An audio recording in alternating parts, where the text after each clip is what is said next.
আল্লাহ নবী সাল্লাল্লাহু আলাইহি ওয়াসাল্লাম বলেন, মান তাকাররাবা ফিহি বিকাসরাতিন মিনাল খায়র, এই রমজান মাসে যদি কোন ব্যক্তি একটি নফল ইবাদত করে, কানা কামান আদা ফরিদাতান ফি মাসওয়া, সে যেন অন্য মাসে একটি ফরজ ইবাদত করলো। আমান আদা ফিহি ফরিদাতান, আর কোন ব্যক্তি যদি এই রমজান মাসে একটি ফরজ ইবাদত করে, কানা কামান আদা 70 ফরিদাতান ফি মাসওয়া, সে যেন অন্য মাসে 70টি ফরজ ইবাদত করলো। আল্লাহ তাআলার পক্ষ থেকে যে সংবিধান কোরআনুল কারীম, এই মাসেই আল্লাহ তাআলা নাযিল করেছেন। আল্লাহ রাব্বুল আলামিন বলেন, শাহরু রমাদানাল্লাযী উনজিলা ফীহিল কুরআন।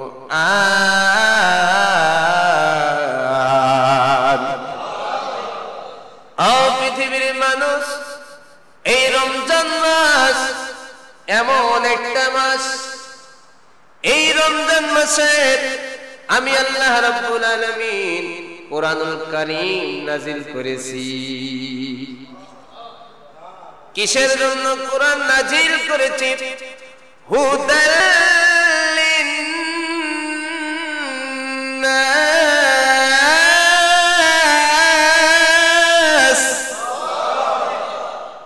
আল্লাহ বলেন, আমি কোরআনুল কারীম নাযিল করেছি মানব জাতির হেদায়েতের জন্য।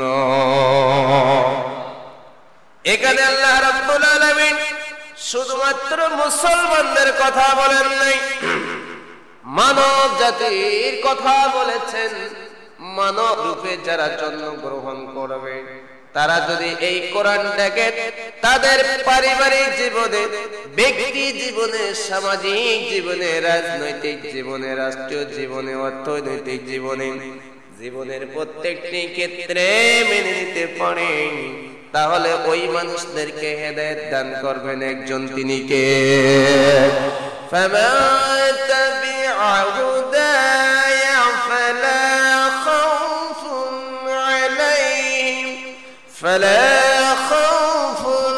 আলাইহিম ওয়া লাহুম ইহজানুন। আল্লাহ বলেন, এই কোরআন যদি কেউ মেনে নিতে পারে, তারা হেদায়েত পাবে, তারা সঠিক পথ প্রাপ্ত হবে, তাদের কোনো ভয় থাকবে না, তাদের কোনো চিন্তা থাকবে না। আল্লাহ রাব্বুল আলামিন বলেন, শোনো দুনিয়ার মানুষ, আমি আল্লাহ এমন একটা কিতাব নাযিল করেছি, বাইয়িনাতিন মিনাল হুদা ওয়াল ফুরকান,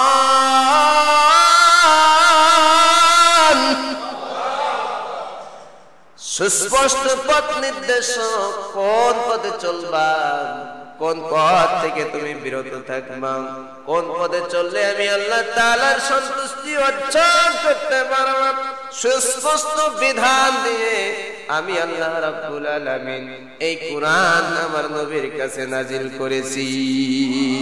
আল ফুরকান, এটা হলো সত্য মিথ্যার মধ্যে পার্থক্যকারী। এই কোরআন যদি কেউ মেনে চলে, এই কোরআন তাকে বলে দেবে এটি সঠিক পথ, এটি অন্যটি অন্যায় পথ, কোনটি কালো, কোনটি সাদা, কে হক পথে আছে, কে বাতিলের পক্ষে আছে, এ কোরআন বলে দেবে। সুবহানাল্লাহ। তো কোরআনুল কারীম নাযিল হয়েছে কোন মাসে? জোরে বলুন, আরো জোরে, কোন মাসে? কোরআনুল কারীম রমজান মাসে নাযিল হওয়ার কারণে এই রমজান মাসের সম্মান অনেক বেড়ে গেছে। কথা বলেন ঠিক কিনা? বাড়ছে কিনা? কেমন বাড়ছে? আল্লাহ নবী সাল্লাল্লাহু আলাইহি ওয়াসাল্লাম বলেন, মান তাকাররাবা ফিহি বিকাসরাতিন মিনাল খায়র, এই রমজান মাসে যদি কোন ব্যক্তি একটি নফল ইবাদত করে, কানা কামান আদা ফরিদাতান ফি মাসওয়া, সে যেন অন্য মাসে একটি ফরজ ইবাদত করলো।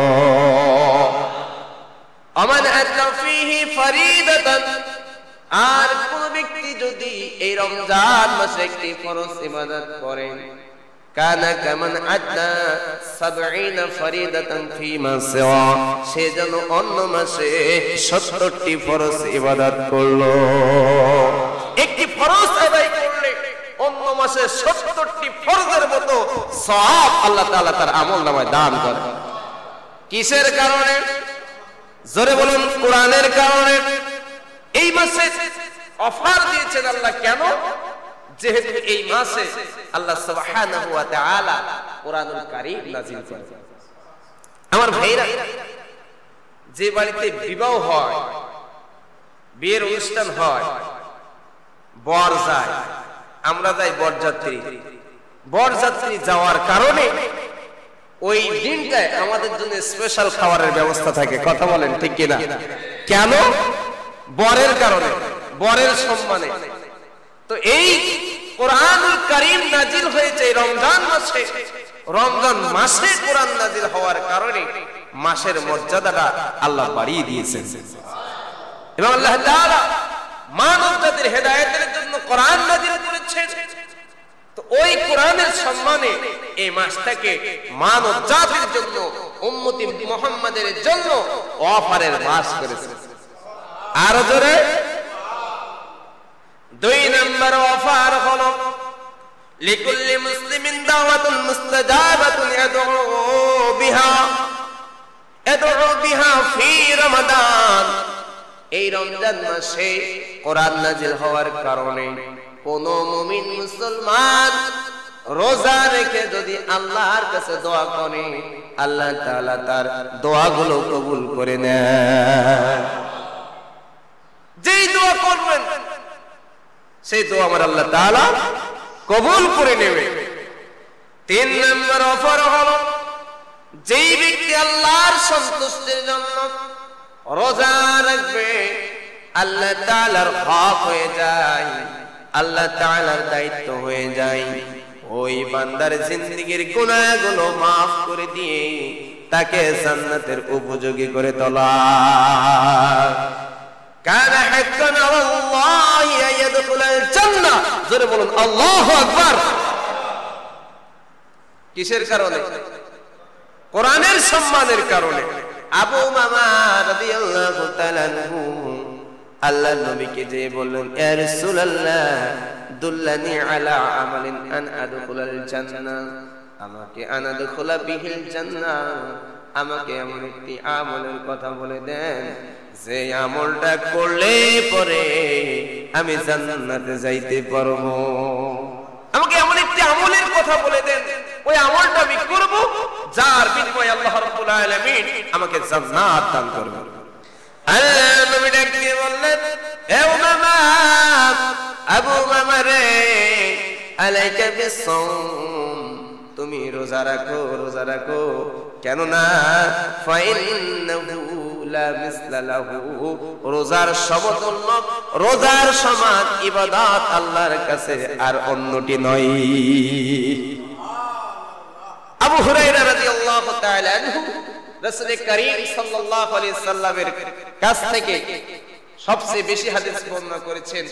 এই আবু হুরায়রাও আল্লাহর নবীকে যে বললেন, ইয়া রাসূলুল্লাহ মুরনি বিআমালি, এমন একটি আমলের কথা আমাকে বলুন যে আমলটা আমি করব, আমি আল্লাহর প্রিয় হয়ে যাব, আমি আল্লাহর জান্নাতের মালিক হয়ে যাব।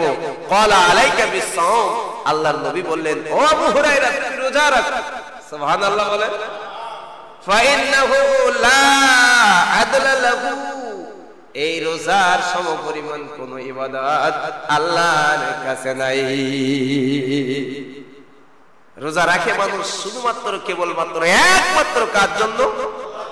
আল্লাহ রাব্বুল আলামিন হাদিসে কুদসির মধ্যে বলেন, কুল্লু বানি আদম, এই বানি আদম, আদম সন্তান যত ইবাদত বন্দেগী করে লাহু তার জন্য, ইল্লা সাওম, শুধুমাত্র রোজা বাদ দিয়ে। ফাইন্নাহু লি ওয়া আনা আজজি বিহি, ফাইন্নাহু লি ওয়া আনা আজজি বিহি, যে ব্যক্তি রোজা রাখে শুধুমাত্র কেবলমাত্র একমাত্র আমি আল্লাহর সন্তুষ্টির জন্যই রাখে। আমরা রোজা রাখছি কার খুশি করার জন্য? আমরা কোন মানুষ দেখানোর জন্য কি রোজা রেখেছি? পৃথিবীর কোন পাগল মানুষকে দেখানোর জন্য সারাদিন না খেয়ে রোজা রাখে? যে রোজা রাখে শুধুমাত্র কেবলমাত্র একমাত্র কার খুশি করার জন্য রাখে। এই জন্যই তো আল্লাহর হাবিব বলেন, আল্লাহ তাআলা অফারের মাস করেছেন, রমজান মাসটা অফারের মাস করেছেন। 4 নাম্বার অফার হলো আল্লাহ রাব্বুল আলামিন দিনে আর প্রত্যেকটা রাত্রে আল্লাহ তাআলা বান্দাদেরকে ক্ষমার ঘোষণা দিতে থাকে, মুক্তির ঘোষণা দিতে থাকে। আল্লাহর হাবিব বলেন আল্লাহ তাআলা প্রত্যেকটা রজনীতে ডাক দিতে থাকেন, বান্দাদেরকে ডাক দিতে থাকেন। এইভাবে ইউনাদি মুনাদিন কুল্লা লাইলা, প্রত্যেকটা রাত্রে ডাকতে থাকেন। কিভাবে? ইয়া বাগিয়াল খায়রি আকবিল, ওহে কল্যাণের অনুসন্ধানকারীরা আরো নিকটবর্তী হও, আরো অগ্রসর হও। তোমরা যারা ভালো ভালো কাজ করতেছ রোজা রেখে, আরো আল্লাহ তাআলার খুশি করার জন্য, আমি আল্লাহ তাআলার খুশি করার জন্য এই ভালো কাজের পরিমাণ আরো বাড়ায় দাও। ওয়া বাগিয়াস সাবনি আকসির, আর ওহে তোমরা যারা অন্যায় পথে চলতেছো, এই অন্যায় পথ, অন্যায় কাজ, অন্যায় পথ, অন্যায় মত তোমরা ছেড়ে দাও। সুবহানাল্লাহ। আল্লাহ ডাক দিতে থাকেন এবং আল্লাহ তাআলার হাবিব বলেন ওয়ালিল্লাহি উতাকাউ মিনান নার, আল্লাহ রাব্বুল আলামিন প্রত্যেকটা রজনীতে অসংখ্য জাহান্নামীকে মুক্তির ঘোষণা দেন। এইভাবে আল্লাহ তাআলা প্রত্যেকটা রজনীতেই ঘোষণা দিতে থাকেন, সাধারণ ঘোষণা দিতে থাকে, মাফ করতে থাকে। সুবহানাল্লাহ বলবেন না? আমার অফার নাম্বার 5, অফার নাম্বার কত? 5 নাম্বার অফার হলো আল্লাহর হাবিব বলে এই কোরআনুল কারীম রমজান মাসে নাজিল হওয়ার কারণে এই রমজান মাসটার মর্যাদা আমার আল্লাহ তাআলা এত বাড়িয়ে দিয়েছেন। রমজান মাস আগমন করার সাথে সাথে আমার আল্লাহ তাআলা জান্নাতের দরজাগুলো খুলে দেন। ইযা জাআ রমাদান ফুতিহাত আবওয়াবুল জান্নাহ, সুবহানাল্লাহ, ওয়াগলিকাত আবওয়াবুন নার, এবং জাহান্নামের দরজাটাকে আমার আল্লাহ তাআলা বন্ধ করে দেন। অসফিদাতিস শায়াতিন, শয়তানকে আমার আল্লাহ তাআলা আটকায় ফেলে। সুবহানাল্লাহ। এইজন্য রমজান মাস আসলে পরে মসজিদে মুসল্লির সংখ্যা কমে না বাড়ে? জোরে বলুন। কেন? আল্লাহ তাআলা জাহান্নামের দরজা বন্ধ করে দেন, জান্নাতের দরজা খুলে দেন, শয়তানকে আবদ্ধ করে ফেলেন। শয়তান ওয়াসওয়াসা দিতে পারে না।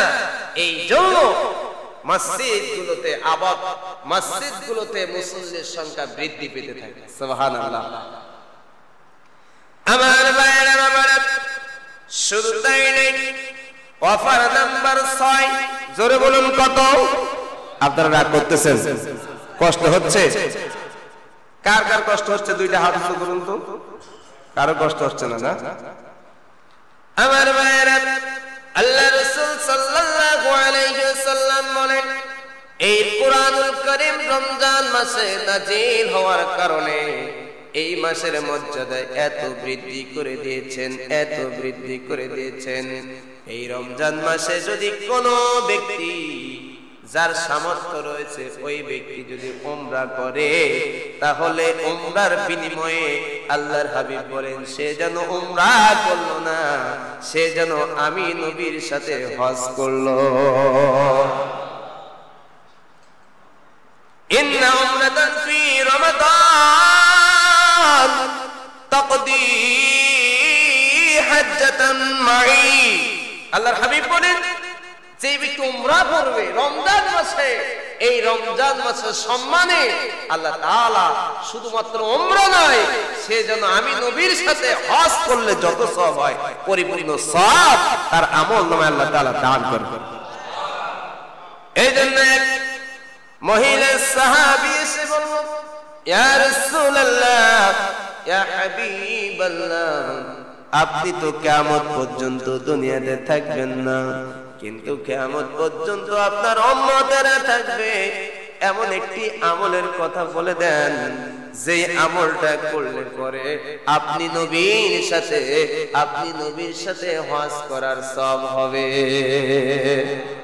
আল্লাহর নবী বললেন, উমরাতু ফি রমাদান, সেই আমলটা হলো রমজান মাসের উমরা। সুবহানাল্লাহ। এইজন্য আমাদের যাদের সামর্থ্য রয়েছে আমরা এই রমজান মাসে বেশি বেশি উমরা করব। আল্লাহ তৌফিক দান করুন, সবাই বলুন আল্লাহুম্মা আমিন। আমার ভাই, আমরা যারা এখনো আল্লাহর ঘর জিয়ারত করতে পারি নাই, আল্লাহ তাআলা জীবনে একটি বার হলেও আল্লাহ তাআলার ঘর, রাসূলের রওজা মুবারক আমাদেরকে জিয়ারত করার তৌফিক দান করুন, সবাই বলুন আল্লাহুম্মা আমিন। অফার নাম্বার 7, জোরে বলুন অফার নাম্বার।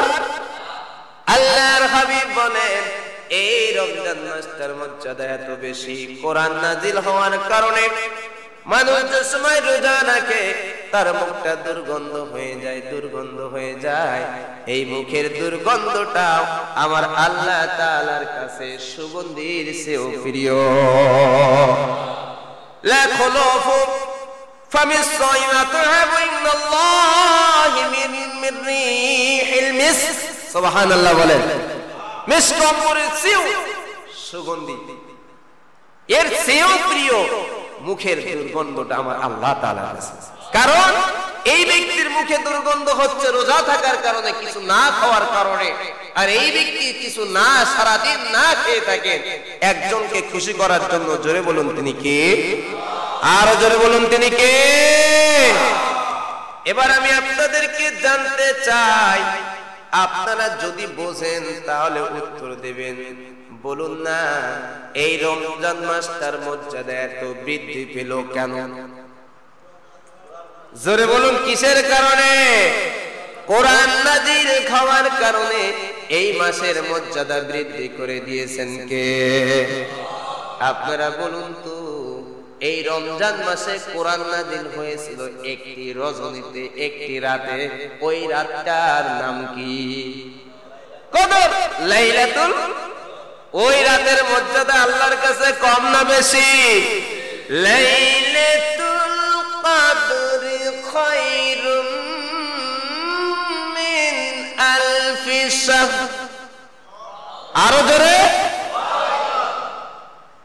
রাতে কোরআন নাজিল হওয়ার কারণে এই রাতের মর্যাদা এত বৃদ্ধি পেয়েছে, এত বৃদ্ধি পেয়েছে। 1000 মাস যদি কেউ ইবাদত করে, তার চেয়ে একটা রজনীতে ইবাদত করলে 1000 মাসের চেয়েও আরো সওয়াব আল্লাহ তাআলা তার আমলনামায় দান করবে। কদর রাতটা নির্দিষ্ট নাই, তবে আল্লাহর হাবিব বলেছেন, তোমরা শেষ দশকে কদর রজনী তালাশ করো। শেষ দশক যদি তোমরা ইতিকাফ করো, আল্লাহর ঘরে ঘুমায় থাকলেও তো সওয়াব আছে না নাই? জোরে কোন আছে না নাই? যদি কোন ব্যক্তি ইতিকাফ করে কদর সে পেয়ে যাবে। কি পেয়ে যাবে? কদর রজনীটা হলো 1000 মাসের চেয়ে উত্তম, তার মানে 83 বছরের চেয়ে উত্তম। আমার ভাইরা, অনেকে 60 বছর বয়সে মারা যায়, 70 বছর বয়সে মারা যায়, 80 বছর বয়সে মারা যায়, আছে না নাই? এমনকি যদি 90 বছরেও সে মারা যায় আর একটি বার ইতিকাফ করে কদর পেয়ে যায়, ওই ব্যক্তি যদি বান্দার হক নষ্ট না করে, আল্লাহ এবং আল্লাহর সাথে শিরক না করে, তাহলে সে আল্লাহর জান্নাতে প্রবেশ করবে। আরো আসতে বলেন সুবহানাল্লাহ। কেন? কারণ এক যদি ইবাদত করেছে মানে 83 বছর ইবাদত করেছে, এই ব্যক্তি যদি বান্দার হক নষ্ট না করে, এই ব্যক্তি যদি শিরক না করে, আল্লাহকে বলবে আল্লাহ তুমি আমারে জান্নাত দাও। আরে কেন তোরে জান্নাত দেব? জান্নাত দিতেই হবে। কেন? কেন মানে আমি তো মানুষ, অন্যায় করতে পারি, অপরাধ করতে পারি, আমি তো বান্দার হক ফাঁকি দেই নাই, আমি তো তোমার সাথে শিরক করে নাই, একটু অপরাধ চাই টুকিটাকি করেছি, আমি তো 83 বছর একটানা ইবাদত করেছি। আরে আমি 83 বছর ইবাদত করেছি কদর রজনীতে, আর এই জীবন চলার পথেও আমি তো শুধুমাত্র ছেড়ে দেই নাই, নামাজ কালামও করেছি, ভালো মন্দ করেছি, ভালো করেছি, খারাপ করেছি, এর ভিতরে প্লাস মাইনাস হয়েছে। কিন্তু কদর রজনী, ওই যে আমি ইতিকাফ করেছিলাম, কদর রজনীর ইবাদত করেছিলাম, ওটা তো আমার এক রজনীর ইবাদত ছিল না, আমার 83 বছরের ইবাদত ছিল। আল্লাহ এদিকে যদি মাইনাস প্লাস হয়ে যায়, আমার তো 83 বছর এখনো হাতে আছে। কথা কান ঠিক কিনা? আরো জোরে কান ঠিক কিনা? এই জন্য আমাদের ইতিকাফ করার দরকার আছে না নাই? আমরা করব তো ইনশাআল্লাহ। দেখা যাবে সামনে আসতেছে ইতিকাফ। আল্লাহ তাআলা কিন্তু মানুষের মুখেরটা দেখেন না, আল্লাহ তাআলা দেখে মানুষের অন্তরটা। কথা বলেন ঠিক কিনা? আপনি যতই খতিব সাহেবকে খুশি করার জন্য ঠিক ঠিক বলেন, আপনার অন্তরের ভিতরে কি আছে একজন জানেন, তিনি কে? আল্লাহু আলিমুম বিযাতিস সুদূর।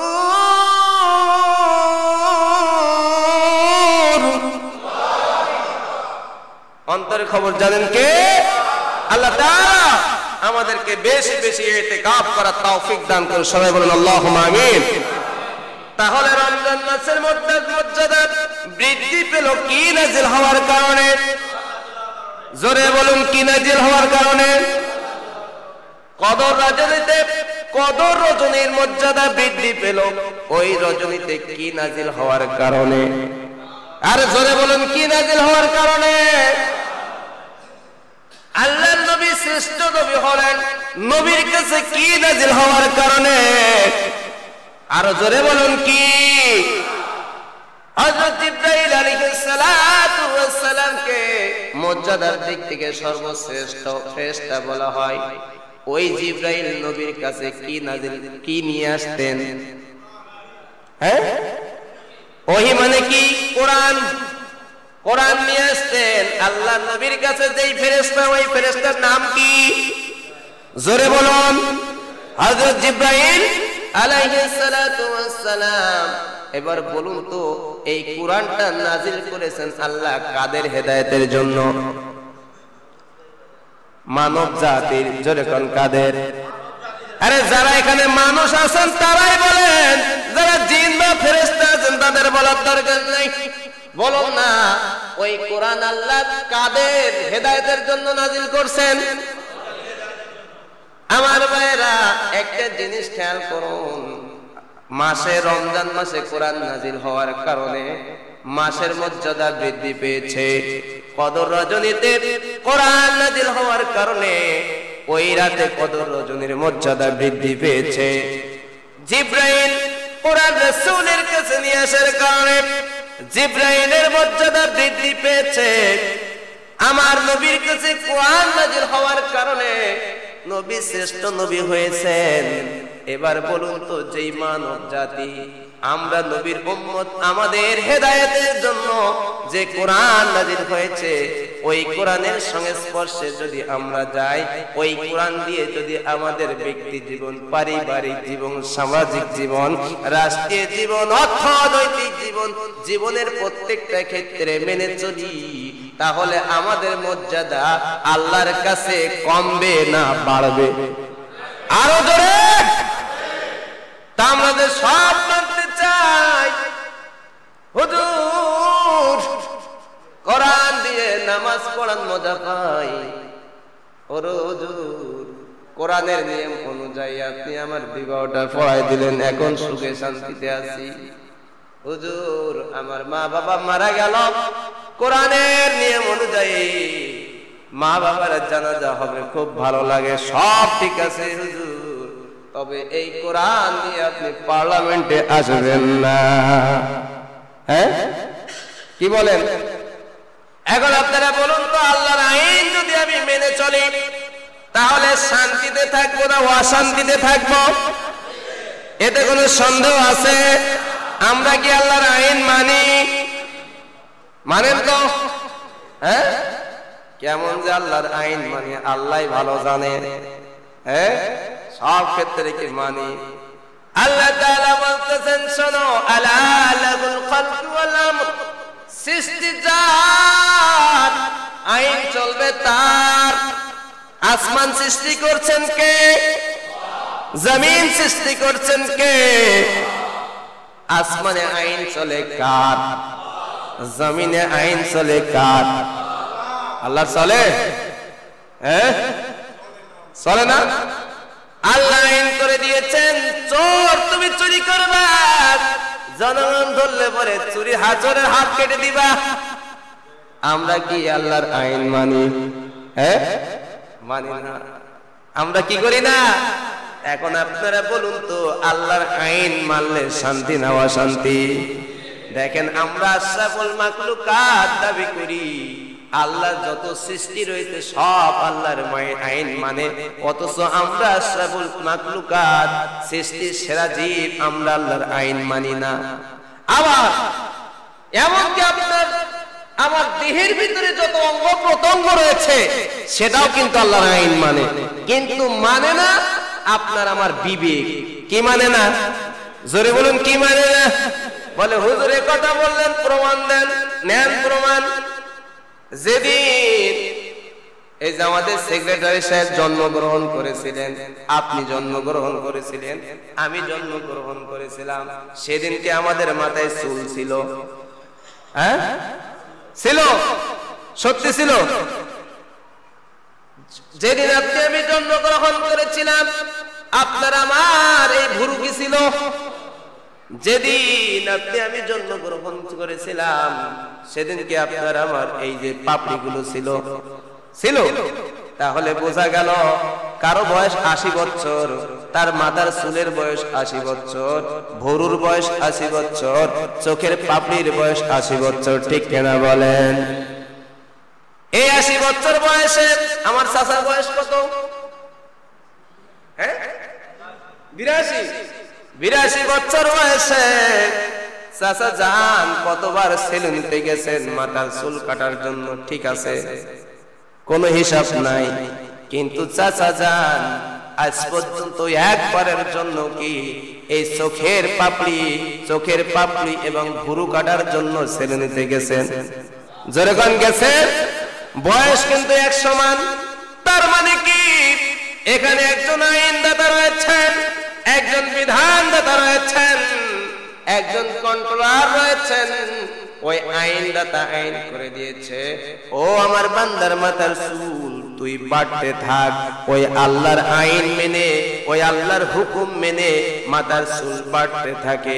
ওই আল্লাহ আইন করে দিয়েছেন, ও বড়ুয়া পাপড়ি তুই যেভাবে আছিস মৃত্যুর আগ পর্যন্ত ওইভাবে থাক।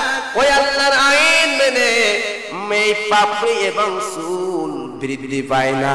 কথা বলেন ঠিক কিনা?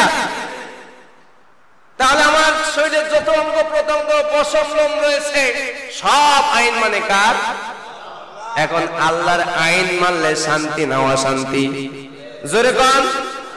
আপনারা মনে রাগ করতেছেন, বলতে মনে মনে ভাবতেছেন হুজুর রাজনীতি করা শুরু করে দিয়েছে।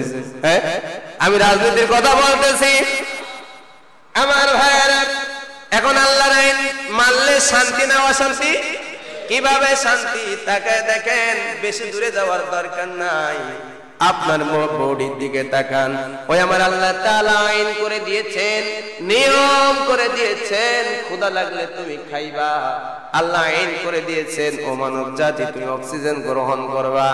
আল্লাহ আইন করে দিয়েছেন পোশাক পায়খানা চাপ লাগলে পোশাক পায়খানা করতে হবে। আল্লাহ আইন করে দিয়েছেন শরীরের রক্তগুলো চলাচল করতে হবে। এখন আপনি যদি বলেন না আমার শরীর আমার দেহ আমার ইচ্ছা মতো চালাবো, আমি কেন আল্লাহর নিয়ম মানবো, এই বলে আমি অক্সিজেন বন্ধ করে দিব, আপনি সুস্থ থাকবেন, আপনি অসুস্থ হয়ে পড়বেন। বিজ্ঞ ডাক্তার তিনি নিজের ফর্মুলার কথা বলবেন না। ওই আল্লাহ তাআলা যে আইন করে দিয়েছেন, যে নিয়ম করে দিয়েছেন, ওই নিয়মে আবার আপনাকে এই যে অক্সিজেন নেওয়ার ব্যবস্থা করে দিবেন, রক্ত চলাচল করার ব্যবস্থা করে দিবেন, আপনি যেন খাইতে পারেন সেই ব্যবস্থা করে দিবেন, আপনি যেন সঠিকভাবে প্রস্রাব পায়খানা করতে পারেন সেই ব্যবস্থা করে দেবে। কথা বলেন ঠিক কিনা? তাহলে বোঝা গেল আল্লাহর আইন মানার কারণে আপনি আমি সুস্থ আছি। আল্লাহর আইন না মানলে আপনি আমি অসুস্থ হয়ে যাই, ঠিক কিনা বলেন? তো যেই কথা বলতেছিলাম, এই রমজান মাসে এত মর্যাদা বৃদ্ধি পেয়েছে কোরআন নাজিল হওয়ার কারণে। এই কদর রাত্রের মর্যাদা এত বৃদ্ধি পেয়েছে এই রজনীতে কোরআন নাজিল হওয়ার কারণে। হযরত জিবরাইল আলাইহিস সালাতু ওয়াস সালামের মর্যাদা বৃদ্ধি পেয়েছে জিবরাইল কোরআন রাসূলের কাছে নিয়ে আসার কারণে। আর আপনার মানব জাতি আমাদের হেদায়েতের জন্য যে কোরআন নাজিল হলো, ওই কোরআন যদি আমরা মেনে চলি তাহলে আমাদের মর্যাদা আল্লাহর কাছে বৃদ্ধি পাবে কি পাবে না? যেরকম পাবে কি পাবে না? এই জন্য আমরা আমাদের জীবনের সব ক্ষেত্রে আল্লাহর কোরআন মেনে চলতে চাই কি চাই না? সম্মানিত হাজিরিন, এটা হলো রমজান মাস। আমরা সবাই রোজা রাখছি তো? সেহারি কি আমরা খাইছি? সেহারি খাই কাদের উপকারের জন্য? আমাদের। আমরা যদি সেহারিতে কিছু খাই তাহলে সারাদিন আমরা কষ্ট, যে কষ্টটা না খাইলে হতো, আমরা সেহারি খাওয়ার কারণে আমরা একটু উপকৃত হই। কথা বলেন ঠিক কিনা? কিন্তু আল্লাহ তাআলা কত বিধান, কত আমাদের জন্য সহজ করে দিয়েছেন। আল্লাহ তাআলা রাসূল বলতেছেন তাসাহারু, তোমরা সাহারি করো, ফাইন্না ফিস সাহরি বারাকা, এই সাহারির ভিতরে বরকত রয়েছে। সুবহানাল্লাহ। এই জন্য আল্লাহর হাবিব বলেন, ও আমার উম্মতেরা, তুমি উঠো উঠো, ওই সুবহে সাদেকের পূর্বে উঠে তুমি সাহারি খাও। তোমার যদি খাইতে মনে না চায়, এই যে সারা রাত, এই যে রাত্রে তুমি কিয়াম করেছো, তারাবি পড়েছো, এরপরে কিছু খাইছো, ওই সাহারির সময় তোমার ক্ষুধা নাও লাগতে পারে, এরপরে তুমি সাহারি খাও। খাইতে মনে না চাইলেও এক ঢোক পানি হলো তুমি খাও।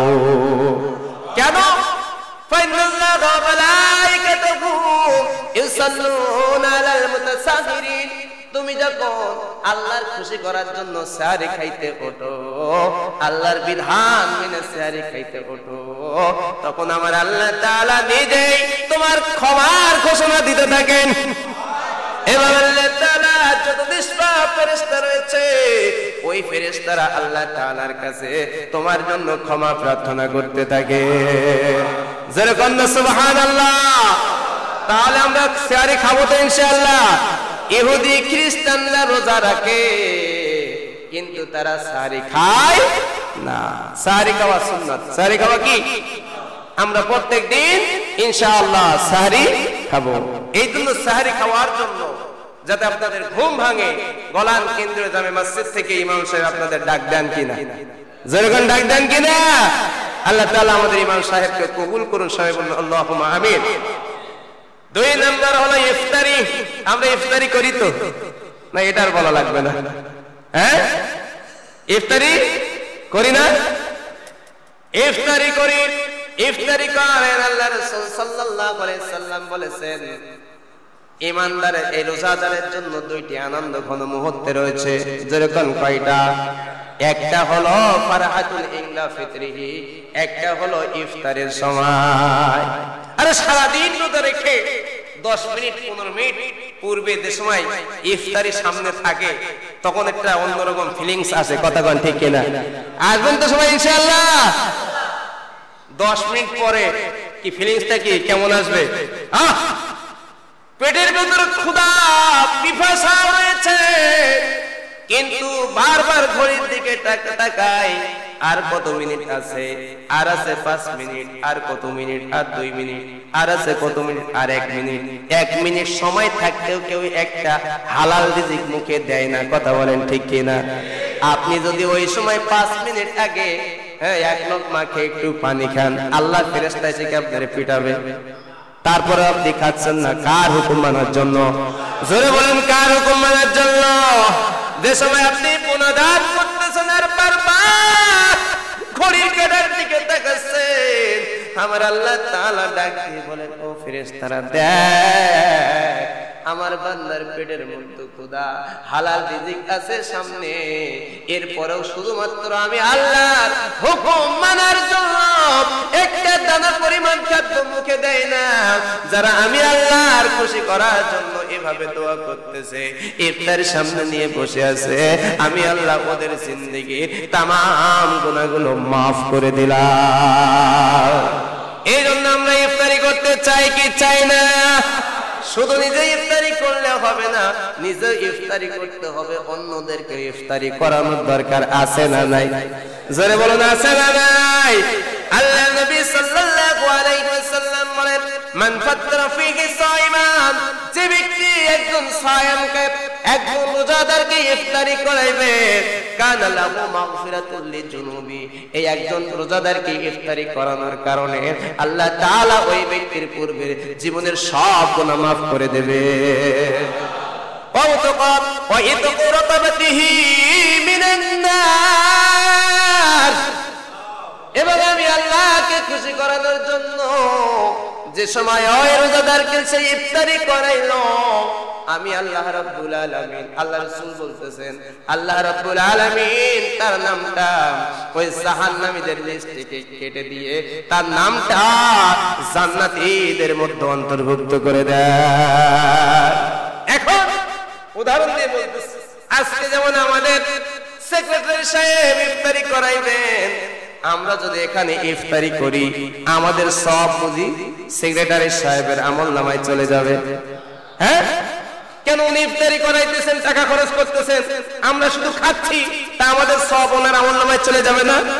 না না না, আল্লাহ নবী সাল্লাল্লাহু আলাইহি সাল্লাম বলতেছেন, শোনো, ওয়া কানা লাহু মিসলা আজরিহি, ইফতারি করানোর কারণে যত মানুষকে ইফতারি করাইবে, ওই মানুষটা, ওই রোজাদার ব্যক্তি সারা দিন কষ্ট করে রোজা রাখার কারণে যত সওয়াব হয়েছে, এই ইফতার দাতার আমলনামায় আল্লাহ তাআলা পরিপূর্ণ সওয়াব দান করবে। তবে মিন গায়রি আইন তাকাসা মিন আজরিহি শাইউন, আল্লাহর হাবিব বলতেছেন, তোমরা যারা ইফতারি করতেছো, তোমাদের সওয়াবের, তোমাদের রোজার সওয়াব, তোমাদের ইফতারির সওয়াব, তোমাদের সাহারির সওয়াব যারা পরিমাণও কমবে না। আরো জোরে! এই জন্য সামর্থ্য অনুযায়ী আমরা অন্যকে ইফতারি করাতে চাই কি চাই না? সামর্থ্য যার যেমন রয়েছে, তবে সবার এই কাজটি করতে হবে। আমাদের পরিবারে অন্য সদস্য ভাই, আমরা যারা আলাদা আছি, আমাদের ভাই ভাতিজা যারা রয়েছে, আমাদের পক্ষ থেকে সেখানে এক প্লেট পাঠিয়ে দেবে, আবার তারাও আমাদেরটা কি আমাদের জন্য পাঠিয়ে দেবেন। তাহলে সমান সমান হয়ে যাচ্ছে, মধ্যখানে শুধুমাত্র আমরা সওয়াবের অধিকারী হয়ে যাচ্ছি। আল্লাহ তাআলা এভাবে রাসূলের সুন্নাতগুলো আমল করার তৌফিক দান করুন। সবাই বলুন আল্লাহুম্মা আমিন।